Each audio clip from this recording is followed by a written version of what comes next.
First Kings chapter 11. Solomon's many wives. Now King Solomon loved many foreign women. Besides Pharaoh's daughter, he married women from Moab, Ammon, Edom, Sidon, and from among the Hittites. The Lord had clearly instructed the people of Israel, "You must not marry them, because they will turn your heart to their gods." Yet Solomon insisted on loving them anyway. He had 700 wives of royal birth and 300 concubines. And in fact, they did turn his heart away from the Lord. In Solomon's old age, they turned his heart to worship other gods instead of being completely faithful to the Lord his God. As his father David has been, Solomon worshipped Ashtoreth, the goddess of the Zodiac, and the Molech, the detestable god of the Amorite. In this way, Solomon did what was evil in the Lord's eyes. He refused to follow the Lord completely as his father David had done. On the Mount of Olives, east of Jerusalem, he even built a pagan shrine for Chemosh, the detestable god of Moab, and another for Molech, the detestable god of the Amorite. Solomon built such a shrine for all his foreign wives to use for burnt incense and sacrificing to their god. The Lord was very angry with Solomon, for his heart has turned away from the Lord, the God of Israel, who had appeared to him twice. He had warned Solomon specifically about worship other gods, but Solomon did not listen to the Lord's command. So now the Lord said to him, "Since you have not kept my covenant and has disobeyed my decrees, I will surely tear the kingdom away from you and give it to one of your servants. But for the sake of your father David, I will not do this while you are still alive. I will take the kingdom away from your son, and even so I will not take away the entire kingdom. I will let him be the king of one tribe, for the sake of my servant David, and for the sake of Jerusalem, my chosen city." Solomon's adversaries. Then the Lord raised up Hadad the Edomite, a member of Edom's royal family, to be Solomon's adversary. Years before David had defeated Edom, Joab, his army commander, had stayed to bury some of the Israel soldiers who had died in battle. While there, they killed every male in Edom. Joab and the army Israel had stayed there for 6 months, killing them. But Hadad and a few of his father's royal officers escaped and headed for Egypt. Hadad was just a boy at the time. They set out from Midian and went to Paran, where others joined them. Then they traveled to Egypt and went to Pharaoh, who gave them a home, food, and some land. Pharaoh grew very fond of Hadad, and he gave him his wife's sister in marriage, the sister of Queen of Tabanis. She bore him a son named Ginabas. Tabanis raised him in Pharaoh's palace among Pharaoh's own sons. When the news reached Hadad in Egypt that David and his commander Joab were both dead, he said to Pharaoh, "Let me return to my own country." Why? Pharaoh asked him. "What do you lack here that make you want to go home?" "Nothing," he replied, "but even so, please let me return home." God also raised up Rezin, son of Anidah, as Solomon's adversary. Rezin had fled from his master King Hadad of Zobah, and has become the leader of a gang of rebel. After David conquered Hadad, Rezin and his men fled to Damascus, where he became king. Rezin was Israel's bitter adversary for the rest of Solomon's reign, and he made trouble just as Hadad did. Rezin hated Israel intensely and continued to reign in Aram. Jeroboam rebelled against Solomon. Another rebel leader was Jeroboam, son of Nebat, one of Solomon's own officials.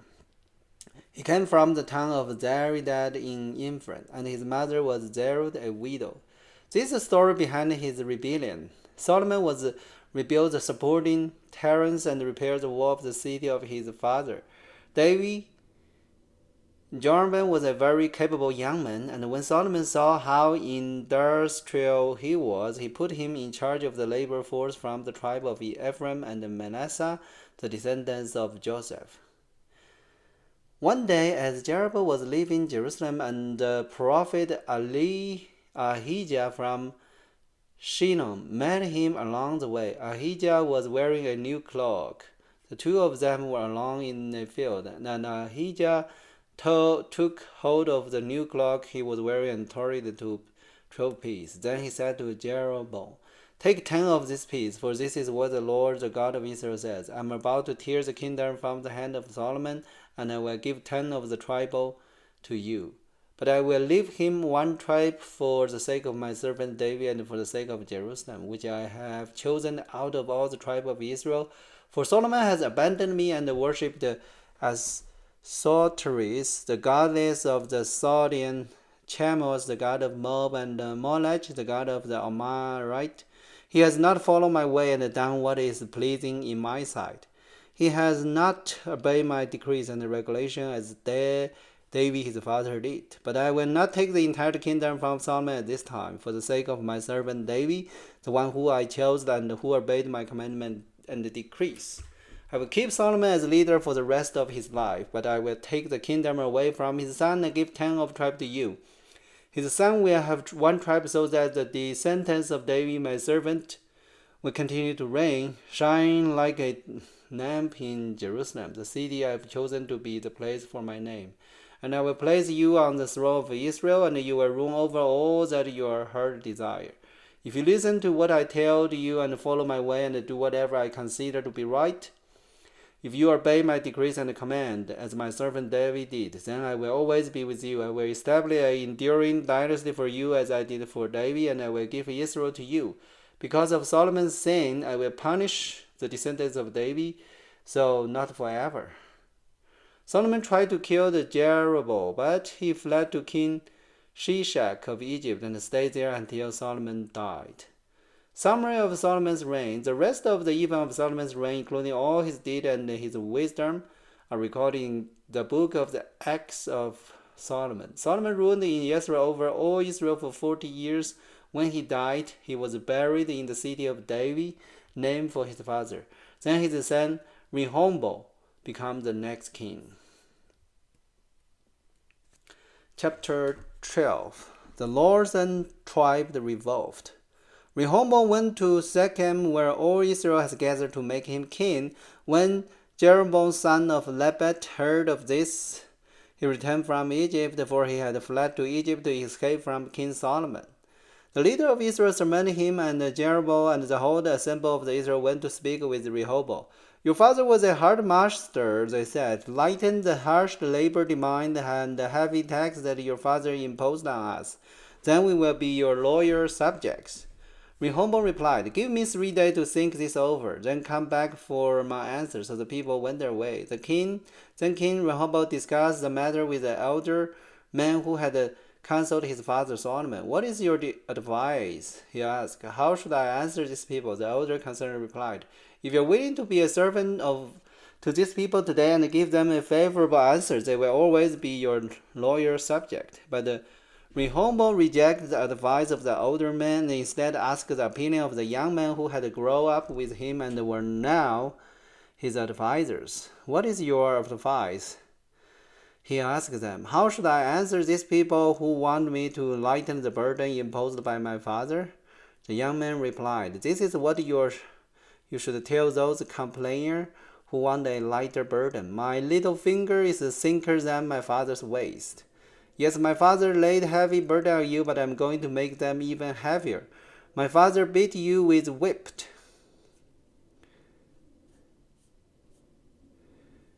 but I will beat you with a scorpion." 3 days later, Jeroboam and all the people returned to hear Rehoboam's decision, just as the king had ordered. But Rehoboam spoke harshly to the people, for he rejected advice for the old counselor and followed the counsel of his younger advisor. He told the people, "My father laid heavy burden on you, but I'm going to make them even heavier. My father beat you with whips, but I will beat you with scorpions. So the king paid no attention to the people. This 10 of even was the will of the Lord, for it fulfilled the Lord's message to Jeroboam, son of Nebat, through the prophet Ahijah from Shinon.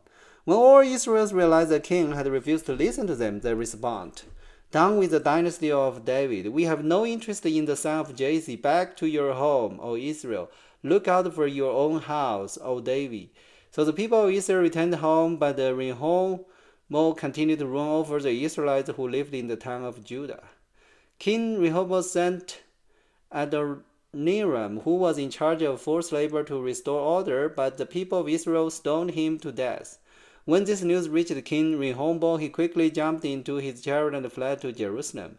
And to this day, the lower tribe of Israel has refused to be ruled by a descendant of David.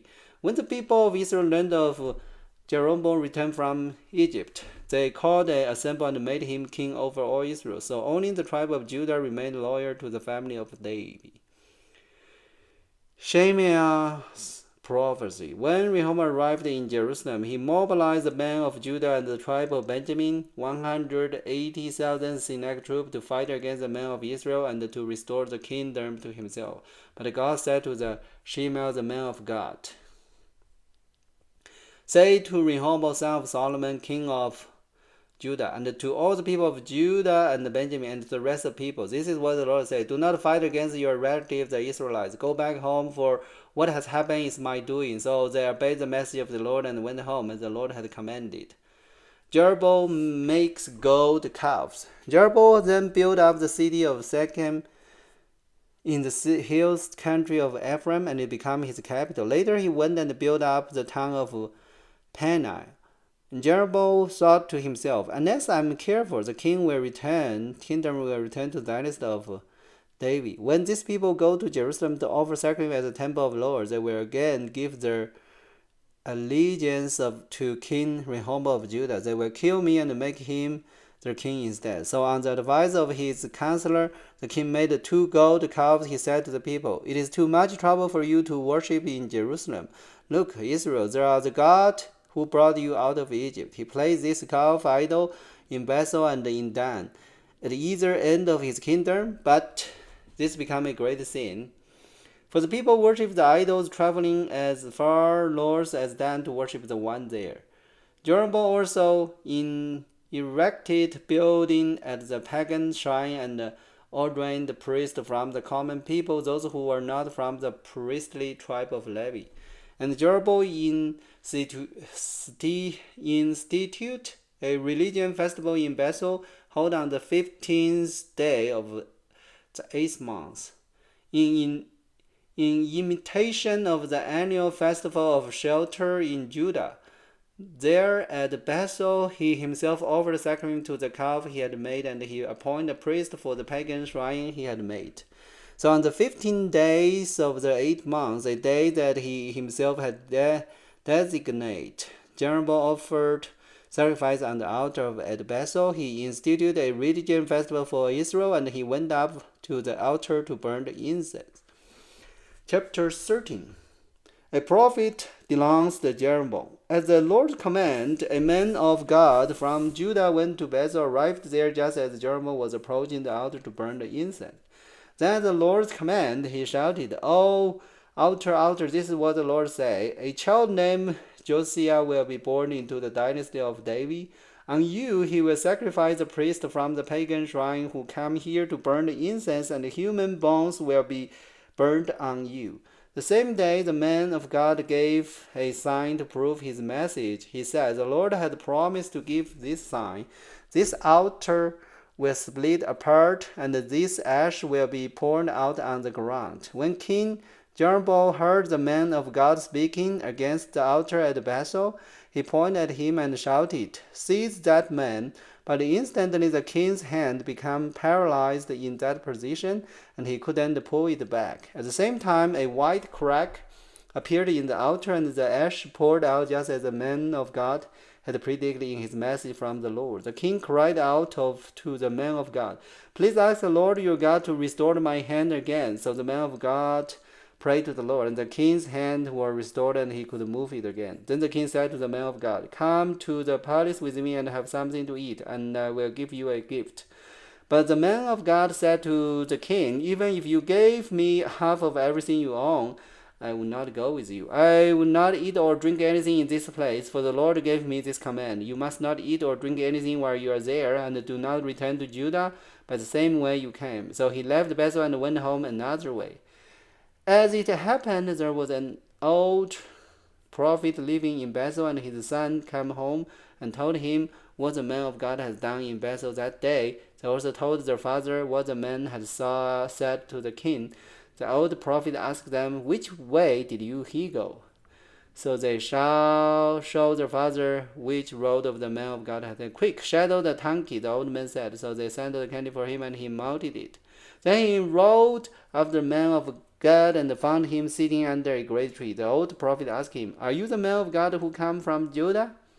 "Yes, I am," he replied. Then he said to the man of God, "Come home with me and eat some food." "No, I can't," he replied. "I'm not allowed to eat or drink anything here in this place. For the Lord gave me this command: you must not eat or drink anything while you are there, and do not return to Judah by the same way you came." But the old prophet answered, "I'm a prophet too, just as you are. And the angel gave me this command from the Lord: bring him home with you so he can have something to eat and drink."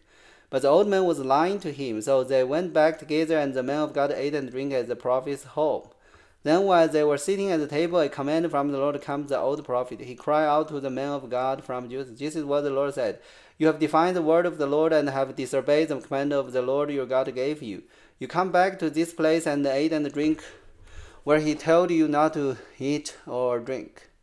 Because of this, your body will not be buried in the grave of your ancestor." After the man of God had finished eating and drinking, the old prophet saddled his own donkey for him, and the man of God started off again. But as he was traveling along, a lion came out and killed him.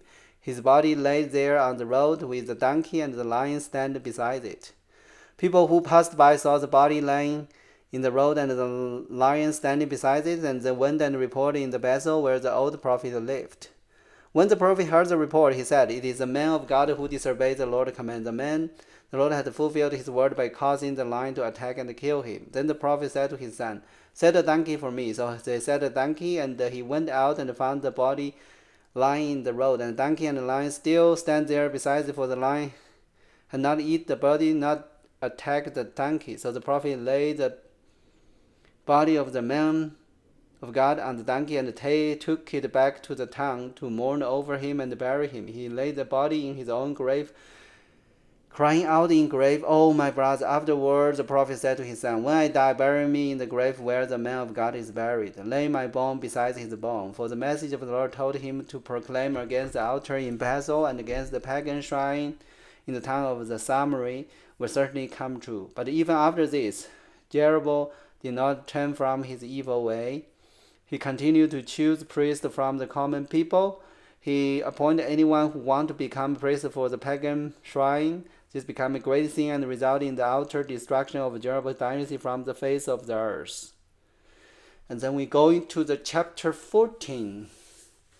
Alright, so those 3 chapters is talking about the wisest in the world, King Solomon, finally is get a lot of sin because he have a lot of wives. I think that is a fake reason, basically, because nobody is a perfect human being, always doing something, make some sin. That is human's nature. Even is so wise like Solomon, he's starting doing the same and blame to the women. That is really a hypocrite. This thing belongs him because it's his human's nature, and because he's the king. Even more easier to make more sin, make more mistake, because nobody can correct him except God. So now God let him face the consequence. His kingdom split two parts. That's how the David's dynasty broken. That's how Israel became two kingdoms. But the king of Israel also not good. He's continued sin. And Solomon's son also is bad. So there's a two bad king in the Israel's history. Alright, so that is today's Bible's learning. Hope everybody like it. God bless you everyone. Let's see you tomorrow.